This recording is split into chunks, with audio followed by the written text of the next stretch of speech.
Okay, guys, so welcome to Africa's Talking. This is our first podcast. So we're very excited. We did one podcast almost 2018 or something. But then now we want to really focus on this process and tell the stories of our customers. So maybe we can just begin with introductions. Today we have the founders of Canza Finance. On their site, Canza.io, they state they are the future of Web 3.0 and African Decentralized Finance. Yes. So maybe you guys can. Who wants to go first? I think I'll go first. Yeah. My name is Pascal Ntsama. Actually, the last name is Ntsama. I could not pronounce that name growing up.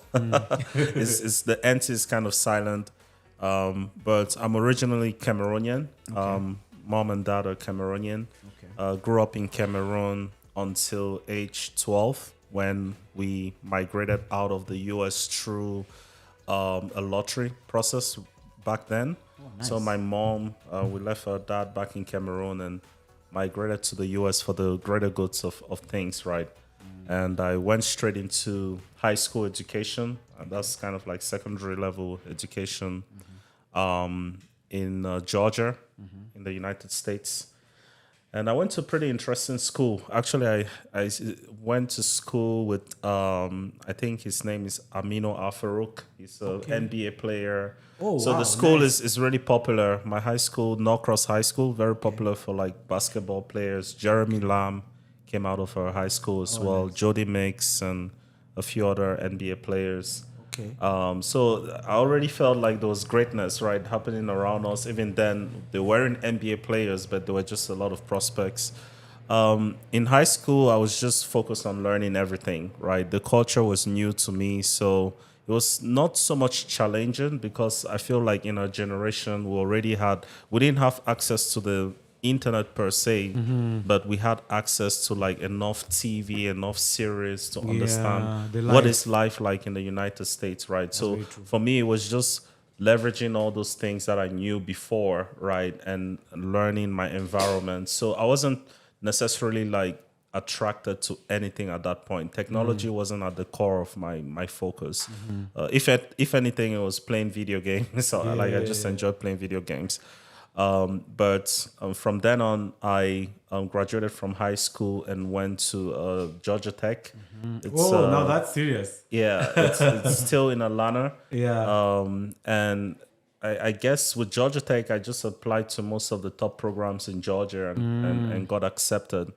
And so you're a smart guy, man. Yeah. I think that was also one of the indications that I was smart, right? Because you know how African families are, they don't want to boost you up a lot. Okay. They want you to keep working hard. And, when I got into tech, I was like, hold on, I'm actually smart. That's a big and got into tech. I think I wanted to do mathematics and then I discovered like, what would I actually do with math, right? There isn't so much avenues for, I guess, a mathematician, at least then when I was making the analysis. So I decided to go with electrical engineering. Started electrical engineering. It was actually very, very, they have a very challenging electrical engineering program. Back then, it was separate from computer engineering, but I believe right now is kind of the same. So they take a lot of similar courses with a few different developer courses that the computer engineers take. So it was a really challenging program. So I spent my first 2 years, my first year especially, like just locked in on trying to survive tech. It's like something at tech, like so like Hunger Games or something. It's like because you're in your high school, you're used to being like, number 3, and then you walk into a room and you're number last 30. All right. So it's like very challenging up front. But I decided, you know what, let me not just spend my whole time at tech just going through school. Let me get involved, right? And I started getting involved with something called Engineering Without Borders. They were actually doing a project back in Cameroon, right? That got my attention. But I usually just support them with a little bit of logistics on like what is Cameroon like. It's a French and English speaking country, what to expect, so on and so forth from a cultural standpoint. But then I also got into a research program, right, where like as an undergrad, they pair you with like world-renowned professors and their PhD students, and you can start working on some projects, some research projects. And I worked on a project that was in the first project was in the electric vehicle space, and that actually got some recognition from IEEE. And the second project. Which year was this? This was 20. I would say around 20.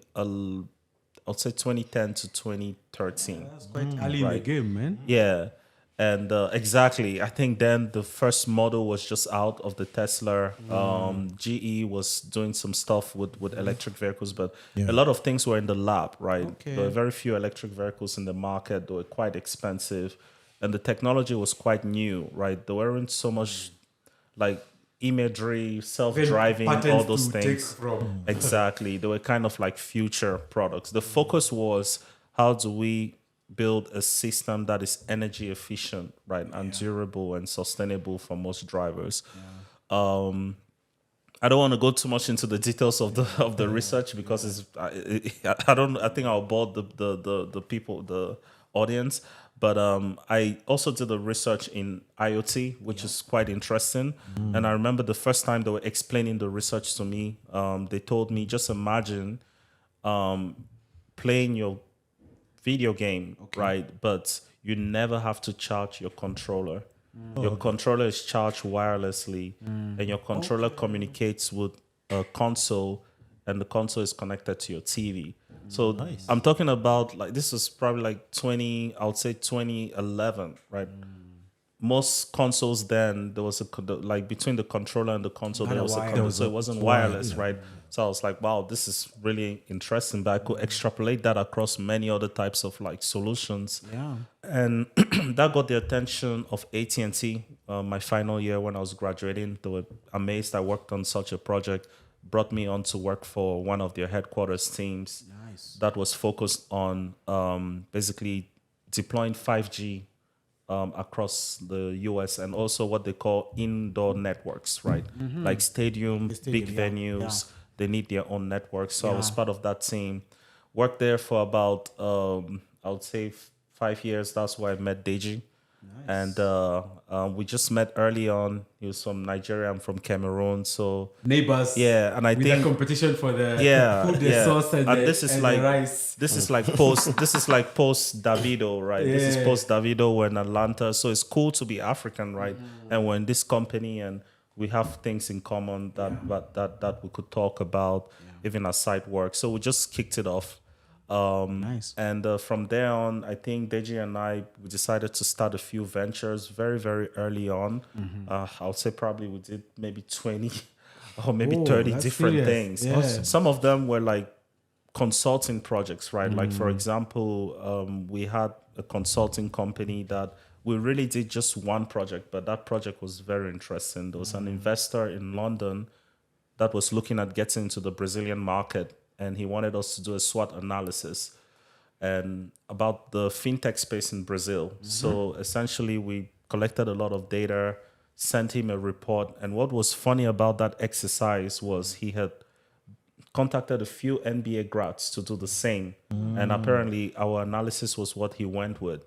So that was that's good. That was happens like a lot, actually. Yeah. That was an indication to us that, like, you know how I had the indication when I was in tech that, hey, I'm smart. And Deji and I were like, hey, we can go against like The top big MBA guys, right?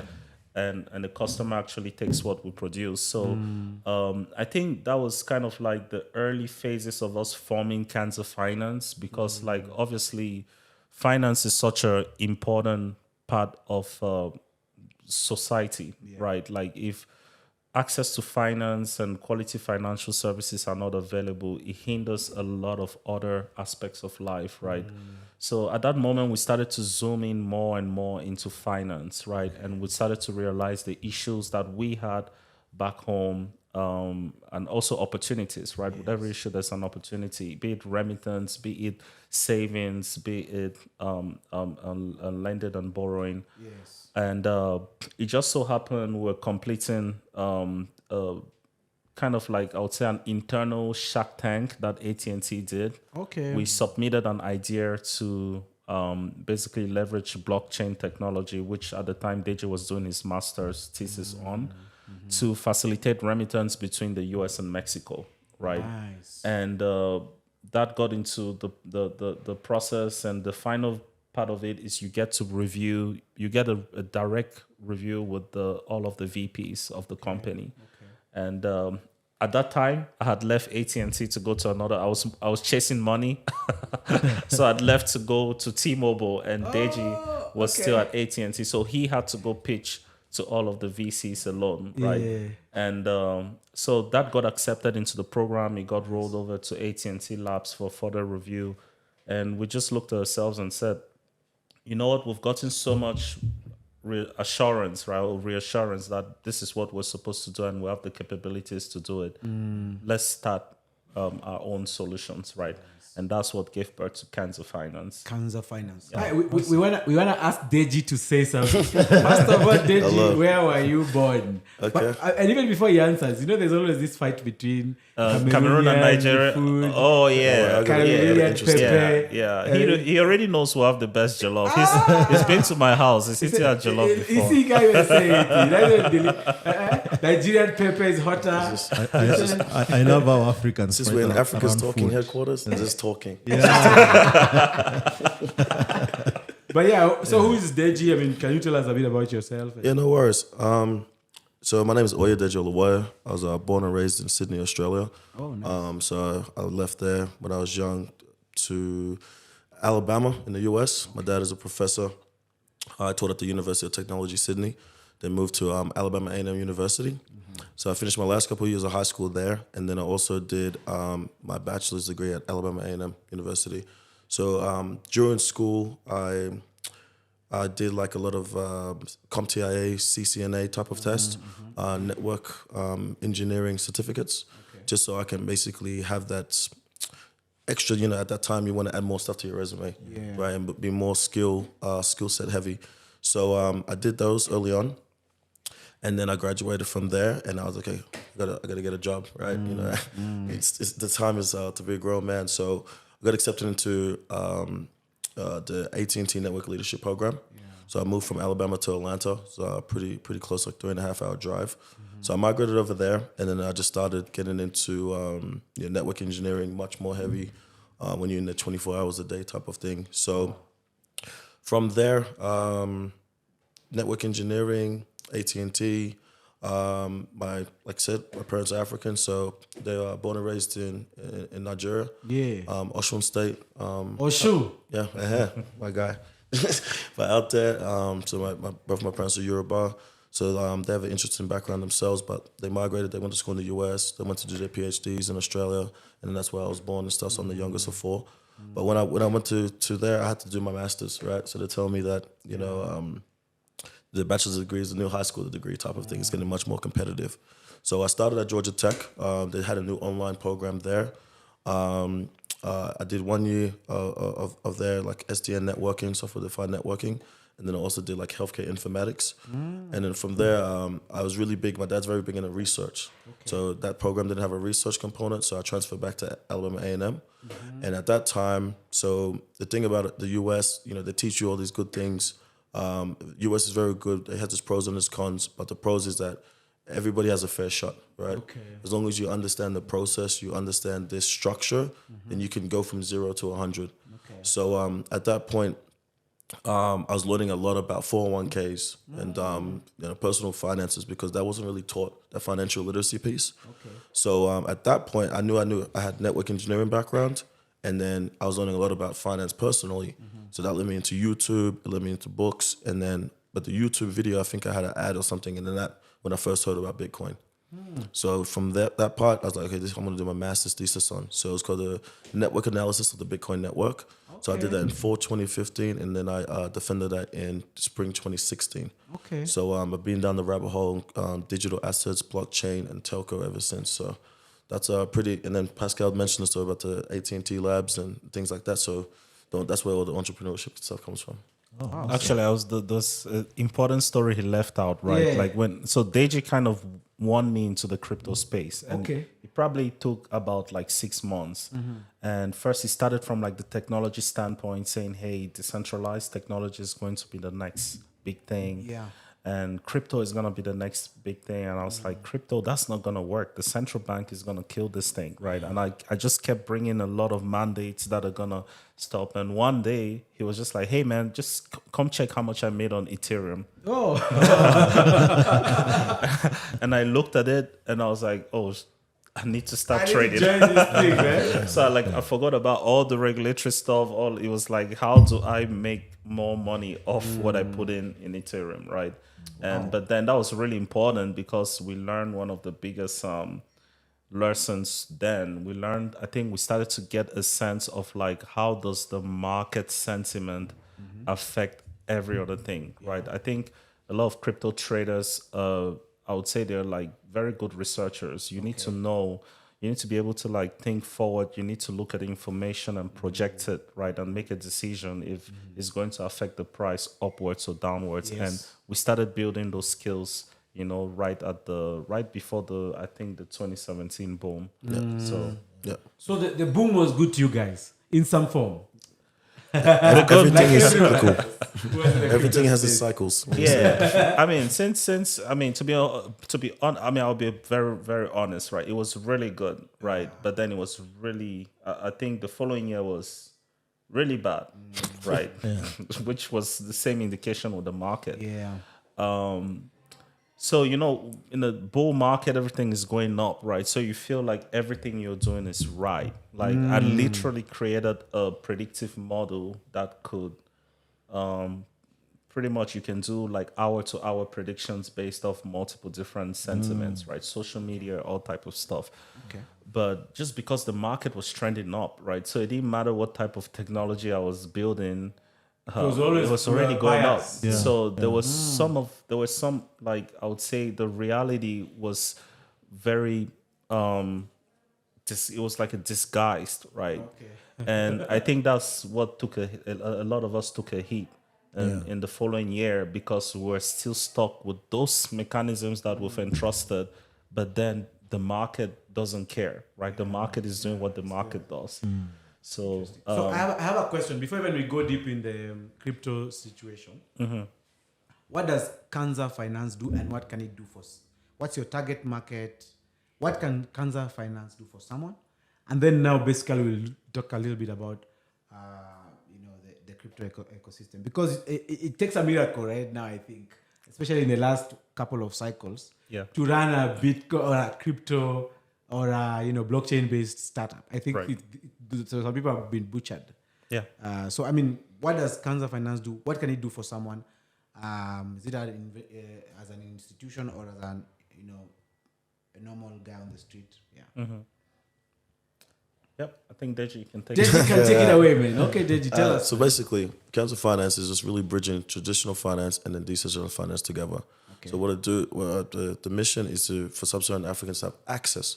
Just so based off what I said earlier with all that thesis, I knew that the U.S. side, the West, they were getting the first movers advantage to understanding, the financial gains and the capital of it. And I was like, okay, the technology part is still there, but it can really be applied towards the continent of Africa. So I really wanted to make sure that we encompass all types of suites of products that will just give the ability to access. You don't have to buy Bitcoin. You don't have to sell. But at least you can have the option, right? So in the US, you can have the option to go onto the stock market, etc. There's so many barriers for sub-Saharan Africans or anybody on the continent to even get into that room. So Canza Finance embodies that, cross-border transactions, OTC aspects, decentralized finance, yielding and borrowing and lending, and then also the mobile phone that adapts to decentralized applications. And that's why we're here about the USSD tech that we've built around different products and money Legos to incorporate. Yeah, if I could like even summarize that in a sentence, I think Canza Finance is trying to provide the experience, right, of I would say global banking to emerging markets. Right. So now you can think of like you just ask the question, right? Like for example, my grandma stay in a remote area. Yes. She doesn't have a bank account, right? So she's unbanked. Yes. And because of that, with the current traditional services that exist, right, she's excluded from that. So what can she really do? What does she have access to, right? She's still in the cash base. She has the cash based ecosystem, right? And funny enough, my grandma is not going to be the only person like that, right? Because in order for her to be like that, they have to be other people that kind of are like that, right? Support that ecosystem. She has to trade, right? Yeah. So it's not just my grandma, it's a lot of people in these areas, right? So what does it mean if those people can somehow, right, through their mobile device, which right now smartphones are very popular, you know, in these areas, right, and applications as well, right? I communicate with my grandma on WhatsApp, right? What if now those people had avenues, right, where there could be a technology they can swap or they could exchange value, right, for cash to crypto, and then now have access to tools that can enable them to buy Apple stocks, right? Yes. So essentially, you've created this new bridge, right, of upscaling their experience, right, to someone that is maybe in a more developed country, right, that has a platform where they can log in and have access to stocks they can buy with their cash, right, directly from their bank account. So I think that's a lot of what we're trying to do, right? When we start off from the problem space, understanding the problem, understanding the scale of the problem, before we dive into the solution space. But when we do dive into the solution space, right, like Deji mentioned, one of our biggest objectives, right, is to make sure that like we're not left behind, right? As a continent. Exactly. And so when we do provide solutions, they have to be up to par with other global solutions. Right? So that's essentially. So you what mentioned Canza ecosystem. Finance is. So for example, of course, if you're looking at the average, let me say, agege bread seller. Yeah. Or in Kenya, you call it mama mboga. So their ecosystem right now is cash, heavily cash. Which means they have the cash, they find someone else with cash, and people buy and sell through their ecosystem with cash. Yeah. So one of the things that you guys will definitely want to be or are building is a support system for the crypto ecosystem through Canza, right? So maybe you can talk about how are you looking at that, your agency plan, or not necessarily in details, in case you know it's a bit, it's no, for sure, I can touch on that exactly. So starts off with a story, and then I'll dive into it. 2017, I go back to Nigeria. I visit there once a year since I've been 19, and I'm talking to basically a currency exchange agent. His name is Idris. So Idris, any type of we change in dollars, US dollars, we go to him. There's a spot in Ibadan, Nigeria. It's called Sabo. So it's where all the Muslims are at, where they do all like basically. And I look at from my point of view, it's like a black Wall Street. Everyone's just like dollar, naira, British pound, number, 411, 119. It's just like, it was just like a trading desk or something, but it's in person. So I told him, he has a lot of things. Oh, we're buying cars in Dubai, we're doing this. And at that time, we were buying a house in Lagos. So I was talking to him. I said, hey, my friend, this was when I was really hot off the, 2017. This is really before everything really cranked up. It was April. And my research was just a couple months ago. I said, you should start looking into cryptocurrency and Bitcoin. Okay. He said, Deji, blah, blah, blah. You know how it is, right? If it doesn't affect you right then, you're not going to see, right? You have to have a certain, a technical acronym or in-depth type of interest. And then literally 6 months later, I get WhatsApp message, Deji, how far? Bitcoin, what's happening? After the, and so we understood that, okay, there's a market demand for this. So just through that WhatsApp, we've just been creating that relationship with that agent decentralized network, right? Because they move cash. They move cash from here to here to Cairo. They have all these moving money to Mecca and things like that. So they have this traditional network of moving. So we use that agent. We built a community with all agents. Each just gave us access to so many different people. And then we started building around this peer-to-peer because cryptocurrency, it comes from the basis of the peer-to-peer network. Yes. So we looked at it like, this is the physical version.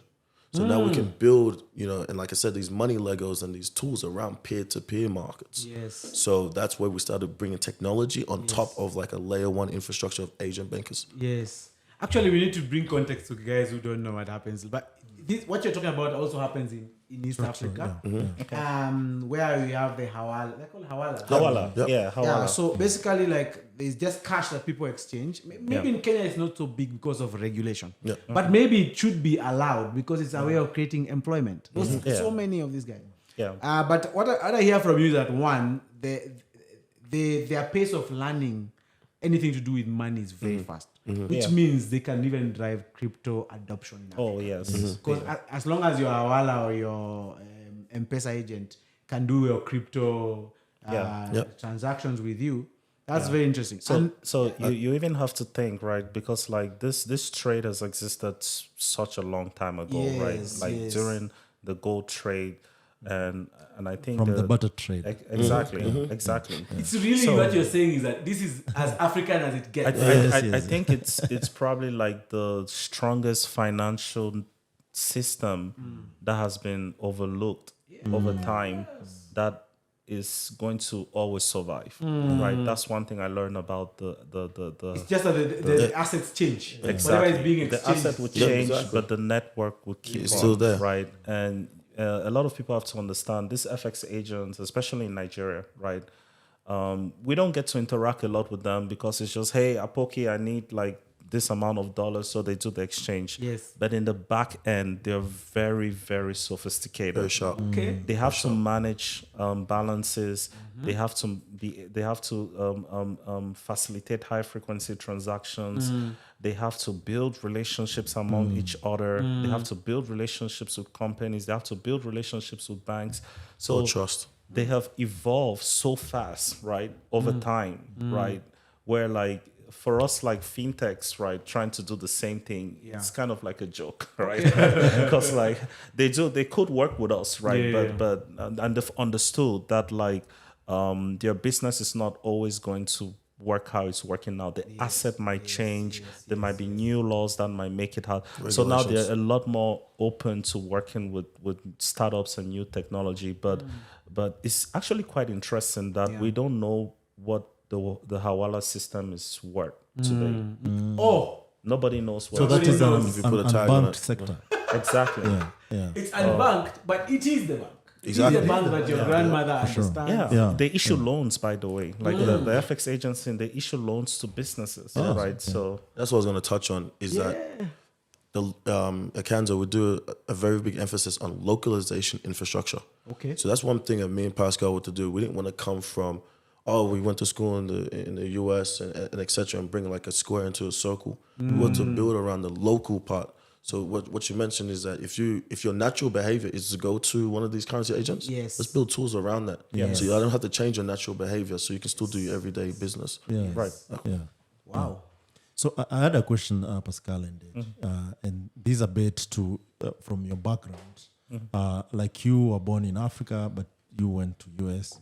You were never born in Africa, but you came back to Africa. There are a couple of actually Black Americans and Africans in the US who actually are planning to come back, either to invest or to innovate, or even to settle back. Right. But they don't know how to do that at all.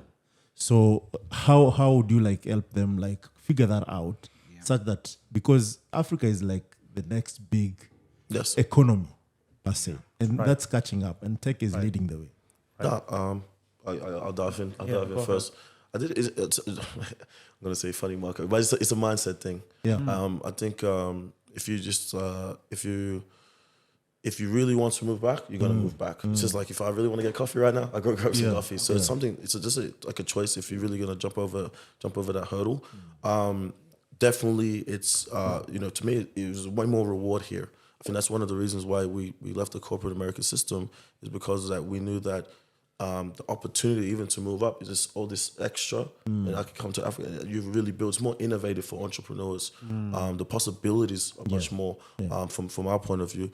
But I think, it's going to be challenging. Like, I'll be honest with you, like, I've been enjoying Kenya. There's power everywhere I go. Yeah. Nice. But like, when I moved back to Nigeria, there's a lot of things, right? My identification number, getting a SIM card. Yeah. And when you're coming from a westernized type of scenario, it took me maybe the first months, but after that, I just deleted it because I knew that if I really want to build products for these people, You have to. I have to be of these people, right? So like me waiting in line, me sitting down on the bench for 6-7 hours, I needed to understand like the frustrations of what everyday people go through, and then build that resilience because then I can relate that towards the products. Yeah. But I think the opportunity is here, so it's really you want to take the challenges. Yes, you're going to see hurdles of just of understanding Okadas, motorbikes, anything like that. But it's life. To me, I look at life as about experiences. Yes. So I like to enjoy and experience everything. So Yeah, for sure. it's just taking the leap.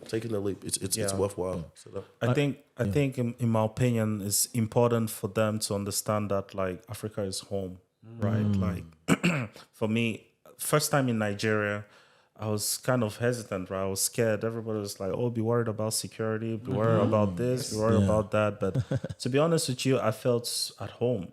I felt like I was back in the States. I felt like I was, even when I'm in Kenya here, I feel like I'm at home. Yes. When I was in Togo, I felt like I'm at home, right? So first it starts off with, because you're going to have to create a comfort right there, and you may call it home, right? So it's important for you to understand that there are people ready to receive you, and the communities that will be so happy to see you, right? And that is like the first thing, right? If you're able to have a mindset that I'm going home, then you're gonna do what you need to do to make it home, right? So that's the way I look at it, and I think it's actually, believe it or not, the music industry is helping us a lot with that. Very true. Like I said, when I met Deji in the height of like Davido's first or second album release. The club scene in Atlanta had changed. Wow. Okay. Like, because back then it was a lot more of like Caribbean music was more at like the forefront, right?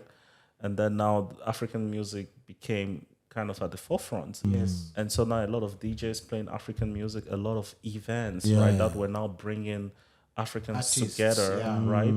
And then that also formed over time to like concerts where it was like African and Caribbean artists.